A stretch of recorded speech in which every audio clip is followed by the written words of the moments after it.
આજે રવિવાર હતો અને આજે રવિવારે બધા રિલાયન્સના અમારા સ્ટેન્ડ પાસે બેઠા હતા. બેઠા બેઠા વાતો કરતા હતા. નાસ્તો મંગાવ્યો હતો. ધીરે ધીરે લેટ પડી ગયા અને થોડી જ વારમાં અમને અહીંયા સાફ જોવા મળે બધા થઈ ગયા.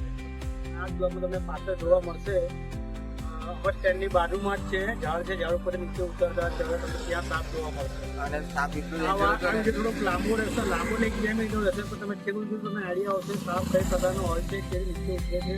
તો તમારે કેવી રીતે સાવચેતી રાખવી. જ્યારે ગાર્ડન હોય, ગાર્ડનમાં ઝાડ હોય તો ઝાડમાં કેવી રીતે તમારે જોવું, ક્યાં હાથ પકડો ક્યાં નહીં, એ ઝાડને જોઈને પછી ત્યારે બાજુમાં ઊભું રહેવું બધું તમને આઈડિયા આવશે. તો તમે ધ્યાનથી એકવાર જોજો આ વિડીયો. આમાં સાપ થઈ ગયા પછી જાય છે તો જીમ આઉટ કરીને થોડું ઘણું વિડીયો લીધેલું છે તો ધ્યાન આપીને જરા જોયું છે. અને સાપ ધામણ સાપ વિસ્તાર છે, શિયાળામાં થોડો વરસાદ પડી ગયો છે એટલા માટે થોડું આવું નીકળતું હોય છે. પણ કહેવાનો મતલબ ગાર્ડન તમારા બાજુ ગાર્ડન હોય, ગાર્ડનમાં ઘર હોય, ઘરની આજુબાજુ નાના છોકરો રમતા હોય તો હું તો ડરવાથી કંઈક એને મતલબ બીજી કોઈ જાતની બીમારી કાં તો કોઈ બીજા થઈ શકે છે. થોડું આ તમારે સેફટી પર્પઝ થોડું ધ્યાન આપવું જરૂરી છે. અને આ વિડીયો બનાવ્યો છે. આ દિનેશ કાકા છે. હમણાં જ પહેલો સાપ જોયો હતો. આ ભાઈ સાપ જોયો તો અમને બતાવ્યો હતો અને એટલે પછી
boleh.